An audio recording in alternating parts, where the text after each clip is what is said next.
The Hunter is widely regarded as one of the best classes for soloing in the game due to its crowd control abilities, consistent damage output, and reliable pet companion. Let's delve deeper into the Hunter class in World of Warcraft, exploring its mechanics and performance. With the Hunter, you can comfortably stay 30 yards away from danger, shooting enemies with your trusty bow.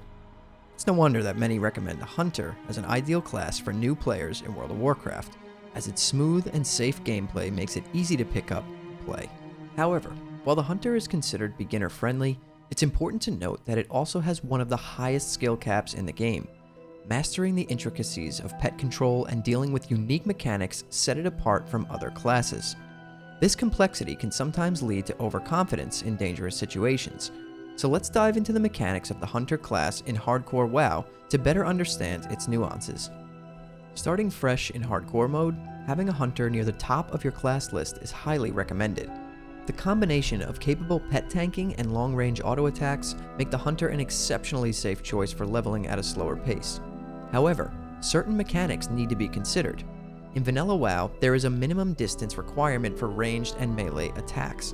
If an enemy is within 5 to 8 yards of range, you won't be able to attack them. This is known as the dead zone. While this limitation is less of a problem during leveling or focusing on content, there are still mobs that can root, net, or frost nova you. Avoiding such situations becomes crucial to maintaining damage output and survivability. Now let's talk about the importance of your pet as a Hunter. In Classic WoW, pets require active attention, just like your character. Starting at level 10, you acquire your first pet. However, the initial levels without a pet can be challenging. Once you complete the pet quest at level 10, you gain access to crucial pet abilities, such as Revive Pet, Dismiss Pet, and Beast Training. It's important to keep your pet happy and fed with appropriate food to boost its damage and loyalty. Feeding your pet food similar to its level enhances its damage output and loyalty, which increases its training points. These training points allow you to teach your pet new abilities and new rankings of already known abilities. Certain abilities are learned directly from pet trainers, while others can be acquired by taming beasts in the wild. For example, for your pet to learn Bite Rank 8, you will need to put your pet away at a stable master and travel to Blackrock Spire to tame a Blood Axe Warg. You will then need to fight alongside your new pet for a short amount of time until you see a message appear in your chat window stating that you have now learned Bite Rank 8. Now you can either stable or abandon the Blood Axe Warg and go pull your pet out of the stable and teach it Bite Rank 8. So basically, to learn new offensive moves, you'll have to tame specific beasts that possess those abilities or ranks. It's a unique system where you abandon the pet that taught you the ability and then teach your main pet the new rank using training points. While the process may seem confusing at first, understanding how it works is essential to maximizing your pet's potential and overall effectiveness in combat. Now let's discuss the Hunter's performance in solo play. In my opinion, the Hunter is the best class for soloing higher level mobs in the game, even without the assistance of a pet. Ranged attacks are incredibly powerful in Classic WoW, as they cannot be parried, dodged, or blocked.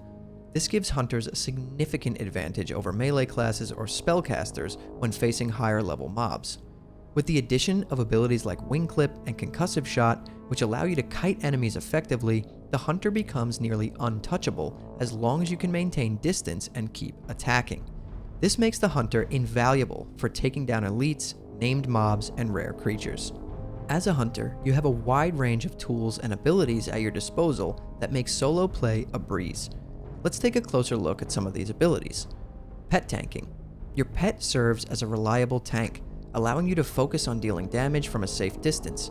With the ability to taunt enemies, generate threat, and take hits, your pet can keep enemies off of you while you rain down arrows on top of them. Crowd control.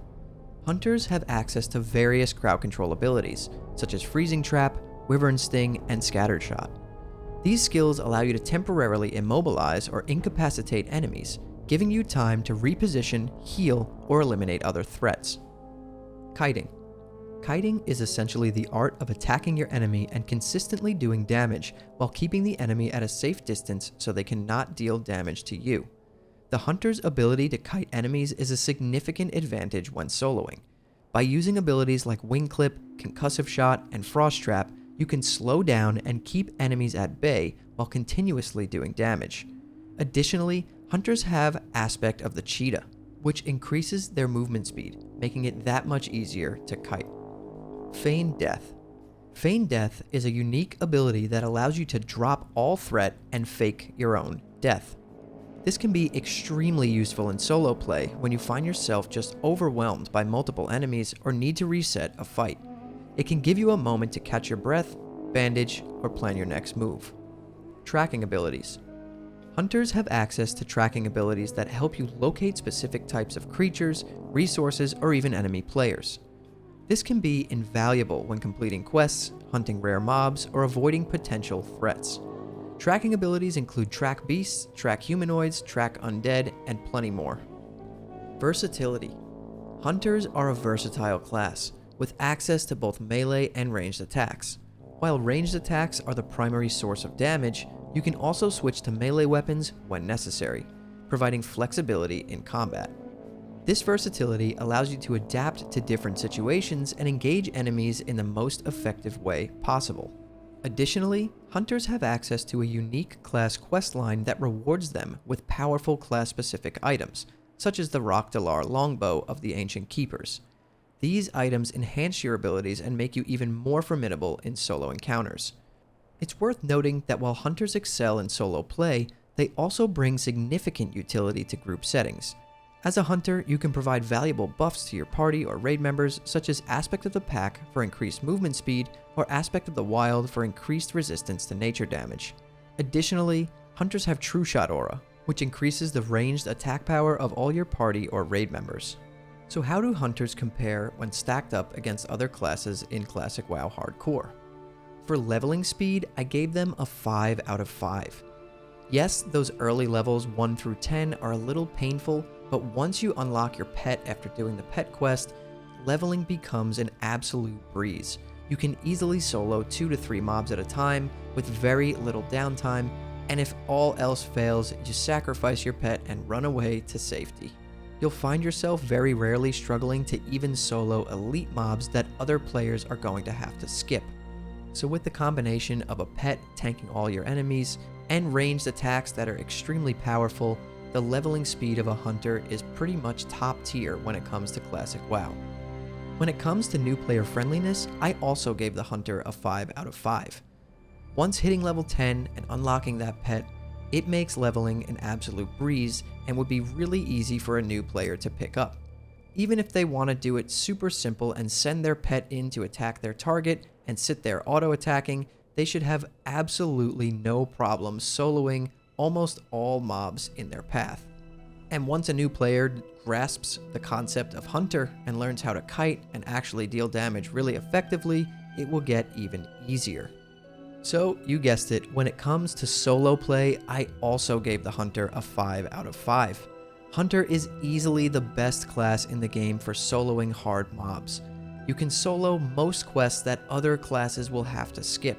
You can take down elites 2 levels above your character with the help of your pet, and it honestly isn't even that hard. And for group play, I gave the hunter a 3 out of 5. By no means are they bad in group play at all, I just feel that they excel way more when it comes to solo play. They do bring lots of utility and crowd control to groups, which is very nice, and they do some solid damage as well. But when it comes to just pure damage, they're always going to be out DPS'd by a Fury Warrior, or a Rogue, or even a Mage when it comes to AoE. In conclusion, the Hunter class in World of Warcraft is well suited for solo play, offering a rewarding and enjoyable gameplay experience. With a pet companion, crowd control abilities, and kiting techniques, you can overcome challenging encounters, complete quests efficiently, and take on higher level content with relative ease. Whether you're a beginner or an experienced player, the Hunter class provides a solid foundation for solo adventures in Azeroth. If you guys enjoyed this video and found it helpful, drop a like and subscribe to the channel. Turn on your post notifications so you don't miss the next time I post a video. But anyways guys, thank you all so much for watching. I'll see you all in the next one.